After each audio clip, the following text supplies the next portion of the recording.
Sample paper computer science class 12 के already 4 section upload कर चुके हैं हम। सेक्शन ABCD उसमें अलग अलग तरीके से किया है, तो वो वीडियो अगर आपसे मिस हुआ है डिस्क्रिप्शन में लिंक पड़े हैं, आई बटन में भी आपको मिल जाएंगे। सारे प्रैक्टिकल एस्पेक्ट के साथ मैंने एक्सप्लेन किए हैं और मैं पूरी कोशिश कर रहा हूं कि आपको इजीली वे में समझ आए और प्रैक्टिकली भी यहाँ पे करवा देता हूं। तो इस सेक्शन में हम डिस्कस करने वाले हैं सेक्शन E इस वीडियो में, और सेक्शन E के जो 2 क्वेश्चन है 34 नंबर और 35 नंबर, उन दोनों के बारे में डिस्कस करेंगे। तो सबसे पहले MySQL का क्वेश्चन है इसमें 34 नंबर का, जिसमें 4 क्वेरीज हैं और कुछ क्वेरीज 2 टेबल से लिए गए हैं। तो 2 टेबल आपको यहाँ पे मिलेंगे, एक है प्रोडक्ट और दूसरा है ब्रांड, इन दोनों में से है। और क्वेरीज कुछ इस प्रकार से है। पहला क्वेरी लेते हैं, display product name and brand name from the tables product and brand. तो जब भी 2 टेबल से डेटा आप फैच करते हैं तो उस डेटा को फैच करने के लिए हमारे पास 2 तरीके हैं। एक तरीका होता है कि सिंपली आप यूज कीजिए टेबल का नाम, पूरा टेबल का नाम लिखिए और फिर जो कॉलम है कॉमन दोनों में वो यूज करेंगे। दूसरा तरीका है एलियास नेम यूज करके हम करेंगे। तो चलिए देखते हैं। सबसे पहले कार्टेशियन प्रोडक्ट निकालते हैं। कार्टेशियन प्रोडक्ट क्या होता है कि दोनों टेबल की जो रोज है वो मल्टीप्लाई हो जाती है और कॉलम्स जो है वो ऐड हो जाती है, तो ये होता है उसका रिजल्ट। तो दोनों में से मैच वाले रिकॉर्ड जब आएंगे तो यहाँ पे ज्वाइन बनेगा। तो यहाँ पे हमें प्रोडक्ट नेम और ब्रांड नेम चाहिए। तो चलिए सबसे पहले MySQL ओपन कर लेते हैं। MySQL में मैंने ऑलरेडी दोनों टेबल बना दिए, आपको प्रैक्टिकल एक्सप्लेन करना था इसलिए। तो ओपन कर लेते हैं। रूट थोड़ा जूम कर देता हूं। डेटाबेस का नाम मेरे है स्कूल, तो मैं लिखूंगा यूज स्कूल। अब यहाँ पे सिलेक्ट स्टार फ्रॉम प्रोडक्ट, एक बार दोनों टेबल में आपको दिखा देता हूं। तो ये है फर्स्ट टेबल प्रोडक्ट, दूसरा टेबल है सिलेक्ट स्टार फ्रॉम ब्रांड, तो यहाँ पे ब्रांड, तो ये दोनों टेबल है। अब क्या करना है, तो दोनों टेबल से पहले कार्टेशियन प्रोडक्ट निकालते हैं। सिलेक्ट स्टार फ्रॉम प्रोडक्ट और ब्रांड, तो ये है आपका कार्टेशियन प्रोडक्ट। तो रोज इंटू कॉलम हो गए, यहाँ पे 4 और 3 7 कॉलम है, 24 रोज है।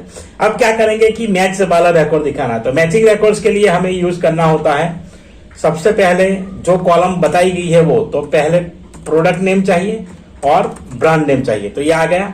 उसके बाद कौन कौन से टेबल से, ये दोनों टेबल से वेयर कंडीशन अप्लाई होती है। वेयर अब कंडीशन में सबसे पहले लिखेंगे product dot BID equal to brand dot BID। तो ये सबसे पहला तरीका है, इसको इस तरीके से निकालेंगे तो आपको आउटपुट मिलेगा। दूसरा तरीका जैसे मैंने बताया एलियास नेम। एलियास नेम थोड़ा सिंपल तरीका है, लेकिन आपको वहां पे एलियास डिक्लेयर करना पड़ेगा। तो जो क्वेरी है सेम रहेगी।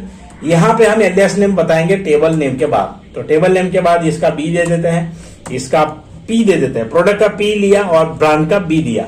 तो यहाँ पे जो है आपको पूरा टेबल लिखना नहीं पड़ता, ये इसका बेनिफिट है। तो जैसे आप लिखेंगे अपने आप ये सेम आउटपुट दे देगा। तो दोनों तरीके आप इस्तेमाल कर सकते हैं, दोनों में के कोई एक आंसर लिख सकते हैं आप। तो कोई भी तरीका आपको ठीक लगे, मुझे ये एलियास नेम वाला थोड़ा इजी लगता है तो आप यूज कर सकते हैं, अदरवाइज टेबल का नाम भी पूरा यूज कर सकते हैं। चलिए, तो ये था क्वेरी 1। क्वेरी 2 देखते हैं। Second query, display the structure of the product. तो प्रोडक्ट टेबल का स्ट्रक्चर दिखाना। तो जब भी कोई पर्टिकुलर टेबल का स्ट्रक्चर दिखाना हो तो उसके लिए किस तरीके से आप यूज करेंगे, तो सीधा सा तरीका है DESC command. DESC command use करेंगे और डायरेक्टली आप उसको दिखा पाएंगे। तो स्ट्रक्चर जब यूज करते हैं तो स्ट्रक्चर के अंदर हमें डालना है सबसे पहले DESC कमांड। 2 तरीके हैं, दूसरा डिस्क्राइब कमांड, तो दोनों यूज करेंगे टेबल नेम दे करके तो आ जाएगा। तो चलिए सबसे पहले शॉर्ट वाला कमांड यूज करते हैं, DESC प्रोडक्ट। तो इसमें जब भी स्ट्रक्चर यूज करेंगे पूरा स्ट्रक्चर आएगा, column name, data type, size, सारी चीजें जो भी कंस्ट्रेंट अप्लाई की है वो भी आएंगे। और DESC करने के बाद दूसरा कमांड है हमारे पास डिस्क्राइब प्रोडक्ट, तो ये प्रोडक्ट है, इसमें भी आएगा। तो सेम दोनों में से कोई भी कमांड लिख सकते हैं, यहां पर भी 2 तरीके हैं।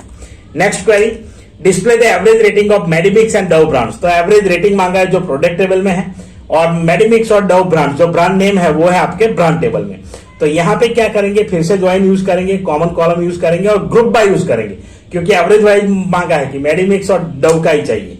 तो यहाँ पे क्या करेंगे, सबसे पहले ध्यान में रखिए ब्रांड नेम दोनों में है तो वो दे देंगे, ग्रुप बाय दे देंगे। उसके बाद दोनों कॉमन कॉलम है उसको करेंगे। उसके बाद यहाँ पे हैविंग यूज होगा, क्योंकि ब्रांड तो सारे आएंगे। दोनों तरीके देखते हैं यहाँ पे। पहले तो ओनली ग्रुप बाय, तो ग्रुप बाय के लिए सबसे पहले आप लिख दीजिए सिलेक्ट क्या क्या चाहिए। तो बाइस आपको यहाँ पे चाहिए रेटिंग और brand name, B name comma average rating from product P brand B। अब जब भी वेयर और ग्रुप बाय साथ में होता है तो आपको पहले वेयर लिखना होता है, ये याद रखिए। वेयर के बाद ही ग्रुप बाय यूज होगा। अगर आपने पहले ग्रुप बाय यूज किया तो एरर आएगी। तो यहाँ पे वेयर कंडीशन अभी हमारे पास ये है p.bid इक्वल टू b.bid। अब क्या करेंगे कि ग्रुप बाय यूज करेंगे। तो ग्रुप बाय बी नेम कि हमें ग्रुप किससे चाहिए, ब्रांड नेम से चाहिए। तो यहाँ पे आपका आउटपुट दिख रहा है, इस आउटपुट में आप देख सकते हैं सारे आ गए। लेकिन अब हमें किसका चाहिए, सिर्फ मेडिमिक्स और डव का। तो सेम क्वेरी रहेगी, इसमें हैविंग ऐड करेंगे लास्ट में। तो सबसे पहले सिंटैक्स याद रखना होगा, सबसे पहले सिलेक्ट कॉलम लिस्ट वेयर, ये होता है। तो select column list from table name आ गया, उसके बाद वेयर, उसके बाद ग्रुप बाय, उसके बाद हैविंग। तो ये इसका सीधा सा कमांड है, सिंटैक्स है। तो जब भी ग्रुप कर रहे हैं इस चीज को ध्यान में जरूर रखें। तो चलिए करते हैं आगे। सबसे पहले ये आ गया, उसके पहले ये आ गया, उसके बाद ये आ गया। अब आगे करेंगे हैविंग। तो सीधा सा नाम है कि ब्रांड नेम आपका क्या होना चाहिए। तो हैविंग ब्रांड नेम मेडिमिक्स और B name equal to Dove. तो मेडिमिक्स और डव दोनों यहां पे आ जाएंगे। तो इस तरीके से करेंगे तो आएंगे। तो ये है आपका क्वेरी। तो ये इस तरीके से होगा। चलिए नेक्स्ट क्वेश्चन की ओर बढ़ते हैं। Display price name and rating of products in descending order of rating. तो डिसेंडिंग ऑर्डर में डिस्प्ले करना है। तो जब भी आप सॉर्टिंग करना चाहते हैं, सॉर्ट करना चाहते हैं, ऑर्डर बाय क्लोज यूज होगा। तो ऑर्डर बाय यहाँ पे ASC और DSC दो कमांड होते हैं। तो सबसे पहले हम देखते हैं display name price and rating of products. तो सबसे पहले आपको यूज करना है select name price rating from product, उसके बाद ऑर्डर बाय। कोई वेयर कंडीशन यहां पे नहीं है, ऑर्डर बाय रेटिंग DSC। तो DSC लिखना जरूरी है जब भी डिसेंडिंग ऑर्डर में आप दिखना चाहे। कॉलम ओके, पी नेम होता, पी नेम होना मांगता तो गलत टाइप करता DSC। अभी भी प्राइस के लिए क्या है भाई, कॉलम नेम में मिस कर गया। यहाँ पे प्राइस का क्या है, यू प्राइस है। ओके, तो कॉलम नेम में थोड़ा गड़बड़ कर दिया, यू प्राइस। चलिए ये रहा। तो इस तरीके से आएगा डिसेंडिंग ऑर्डर में, रेटिंग में। तो ये था क्वेश्चन नंबर 34। आई होप आपको पसंद आया होगा। चलिए आगे बढ़ते हैं और देखते हैं क्वेश्चन नंबर 35 जो है CSV में से। तो 35 में सबसे पहले हमें CSV क्रिएट करना होगा। Vedansh is a Python programmer working in school for annual sports event. चलिए तो सारी चीजें ठीक है। स्ट्रक्चर देख लेते हैं। सबसे पहले STID, ST name, game name, result, ये 4 कॉलम है। उसका स्ट्रक्चर दिया कि पहला इंटीजर, दूसरा स्ट्रिंग, तीसरा स्ट्रिंग, फिर चौथा है कि रिजल्ट जो वॉन, लॉस्ट और टाइम में होना चाहिए। तो मेंटेनिंग डेटा करने के लिए यहाँ पे फंक्शन दिए हैं। एक्सेप्ट जो इनपुट का होगा, result.csv जो ओके एक्सेप्ट मतलब एक्सेप्ट करके result.csv में स्टोर करेगा। और वन काउंट, तो जो जीते हैं उसका काउंटिंग यहाँ पे होगा वन काउंट फंक्शन में। तो as a python expert help him to complete the task. चलिए बताते हैं इनको। तो सबसे पहले हम ओपन कर लेंगे पाइथन। इसमें CSV मॉड्यूल आएगा, इसलिए मैं पाइथन 3.10 प्रीफर करूंगा, क्योंकि 3.11 में कभी कभी कोई मॉड्यूल कुछ नहीं चलता है, दिक्कतें आती है। तो आप लोगों को दिक्कतें होती है कि सर तो एरर वाला दिखा रहे हैं। तो इसलिए हम इस पे जाएंगे। सबसे पहले लिखेंगे import CSV। अब क्या करेंगे, तो पहला फंक्शन है df एक्सेप्ट। एक्सेप्ट के आगे कोई नाम में कोई चीज है नहीं, एक्सेप्ट है ये सिर्फ। तो एक्सेप्ट ही लिखेंगे, सेम लिखते हैं। चलिए कैपिटल तो कैपिटल एक्सेप्ट। क्या क्या एक्सेप्ट कराना है भाई, तो एक्सेप्ट कराना है आपको accept the record from user and add it to the file. तो जो इनपुट है वो इनपुट ले लेते हैं। यहाँ पे सबसे पहला वेरिएबल है हमारा STID। तो चलिए लिखते हैं ST_ID equal to input enter student ID। तो स्टूडेंट ID एंटर करेंगे। ये है इंटीजर, तो इंटीजर है तो इंटीजर इनपुट करना जरूरी हो जाएगा। Integer input. उसके बाद है ST name equal to input enter student name. उसके बाद है game name, game underscore name input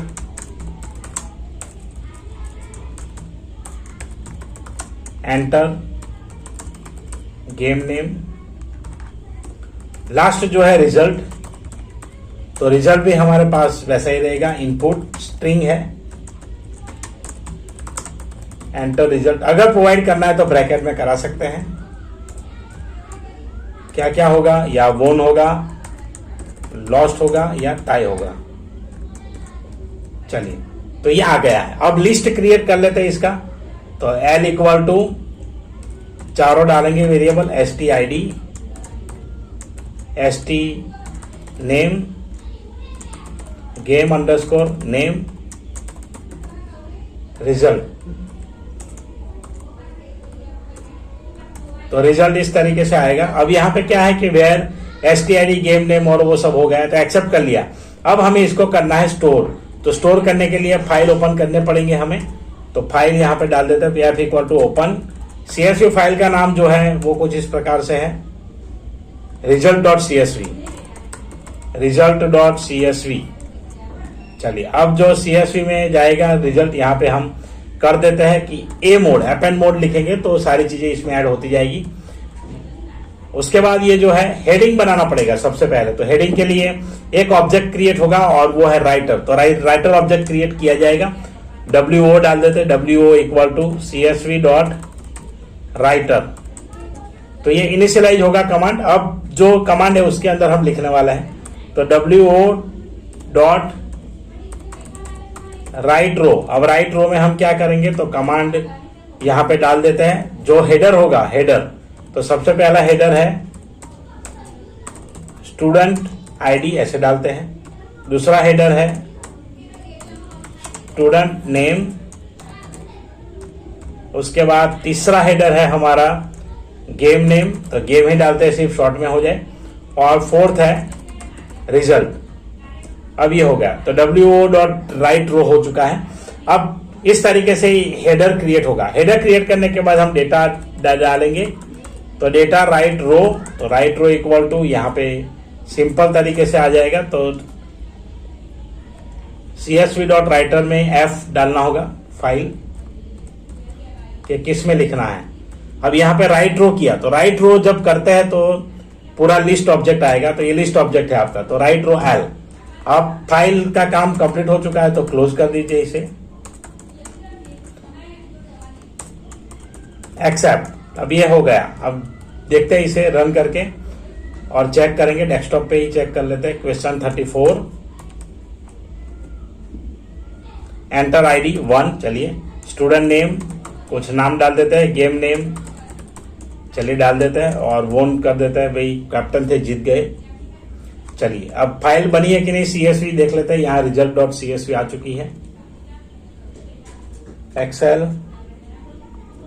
always, देखिए, तो इस तरीके से आ गया। इसमें एक गड़बड़ आपको दिख रही होगी, और वो मैंने जानबूझ के किया है कि हर लाइन के बाद यहाँ पे एक रो ब्लैंक आ जाएगी। तो इसको अवॉइड करने का तरीका हमारे पास है। कोड में जाइए और यहाँ पे न्यू लाइन कैरेक्टर आपको डालना होगा। न्यू लाइन इक्वल टू कुछ नहीं, या तो स्पेस दे सकते हैं, अभी ये करना होगा। चलिए, एक बार फिर से मैं W करूंगा, तो W करने से क्या होगा, ओवर राइट हो जाएगा, पुराना डेटा हट जाएगा। क्योंकि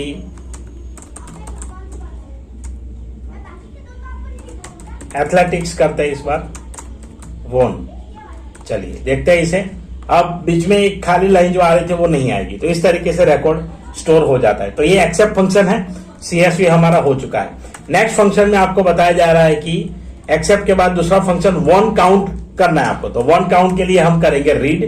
तो वो फंक्शन क्रिएट कर लेते हैं इसके ऊपर, def वन काउंट। तो वन काउंट के लिए सबसे पहले हम फाइल को ओपन कर रहे हैं, pf इक्वल टू ओपन, और ओपन करेंगे result.csv, result.csv। W जो है उसको ये कर देते हैं, क्योंकि हमें दिखे कि भी वन काउंट हो रहा है। 2-3 रिकॉर्ड फिर डालने इसमें। अब जो है ये भी नहीं चाहिए, कॉलम हेडर बार बार ऐड नहीं किए जाते। result.csv यहाँ पे रीड करना है, तो रीड करेंगे R। अब जैसे वहां पे फंक्शन किया था, यहाँ पे RO रीडर ऑब्जेक्ट बनाएंगे, csv डॉट रीडर, और F में स्टोर होगा। तो यहाँ पे सीधा आ चुका है। अब ये जो है सीधा लिस्ट में भी ले सकते हैं इसको, तो लिस्ट में कन्वर्ट करना है तो कर सकते हैं, अदरवाइज डायरेक्ट आरओ से करेंगे तो भी आ जाएगा। फॉर आई इन एल, अब लिस्ट में करेंगे, अभी सिंपल प्रिंट आई करते हैं और देखते हैं कि आउटपुट हमारा क्या आ रहा है। उसके बाद वन काउंट करेंगे, वन काउंट, तो वन काउंट यहाँ पे इस तरीके से होगा। चलिए दूसरा रिकॉर्ड डालते हैं, नाम हैंडल करते हैं, गेम नेम कर देते हैं वॉलीबॉल कर देते हैं गेम नेम, और ये कर देते हैं लॉस्ट। चलो एक मैच हम लॉस्ट दिखाएंगे, बाकी 2-3 वन दिखाएंगे। चलिए आ चुका है, एक और रिकॉर्ड करें जो वन में आ जाए। वन यहाँ पे डाल देते हैं देव नाम, गेम नेम कर देते हैं कि भाई क्रिकेट, और इसमें हो गए वन। तो 3 रिकॉर्ड यहाँ पे आ चुके हैं। अब तीनों रिकॉर्ड में से हमें सिर्फ वन वाले दिखाने हैं, तो रिकॉर्ड डिस्प्ले हो रहे हैं। यहाँ पे जो कंडीशन है उसमें जाएंगे और यहाँ देखेंगे इफ। अब करते हैं कि भाई आई में जो हमारे पास वन का कॉलम है, तो वन का कॉलम किसमें आएगा, 0 1 2 3, उसका इंडेक्स है 3rd, तो 3 इक्वल्स 1, कि अगर उसकी वैल्यू 1 है तो यहाँ पे रिकॉर्ड डिस्प्ले हो, अदरवाइज ना हो। चलिए अभी रन करते हैं, एक और डालते हैं यहाँ पे 4 फुटबॉल, गेम नेम यहाँ पे है, ओके स्टूडेंट ने मैं गेम नेम डाल दिया, चलिए कोई बात नहीं, फुटबॉल नाम का प्लेयर है यहाँ पे, 1, ये हो गया। तो देखिए तीनों 1 1 1 वाले यहाँ पे डिस्प्ले होंगे। तो ये है आपका कोड, और सिंपल आपको इस तरीके से दोनों फंक्शन लिखना है। इसमें आपको जो मार्किंग स्कीम के हिसाब से है मार्क्स मिलेंगे। चलिए देखते हैं मार्किंग स्कीम में किस तरीके से बताया गया है और क्या क्या मार्क्स मिलने वाले। तो सबसे पहले जो फंक्शन होगा उसमें half mark for accepting data correctly, तो जो इनपुट दिया है उसका हाफ मार्क आएगा। Half mark for opening and closing file, तो f.close जो मैंने लिखा है उसका आएगा हाफ मार्क। उसके बाद half mark for writing headings, तो हेडिंग जो है CSV का उसका हाफ मार्क मिलेगा। जरूरी नहीं कि आप इस तरीके से लिस्ट ऑब्जेक्ट क्रिएट करके करें, डायरेक्ट भी मैंने बताया वैसे कर सकते हैं। हाफ मार्क फॉर राइटिंग रो, तो एक रो राइट करेंगे उसका हाफ मार्क है, जिस तरीके से मैंने लिया है तो वो भी आएगा। इस तरीके से यहाँ पे जैसे डेटा करके लिस्ट ले लिया, हमने लिस्ट नहीं लिया है डायरेक्ट ही, हाँ लिस्ट लिया हमने, एल लिया उसमें किया है। उसके बाद half mark for opening and closing file 1 count में रीडिंग के लिए।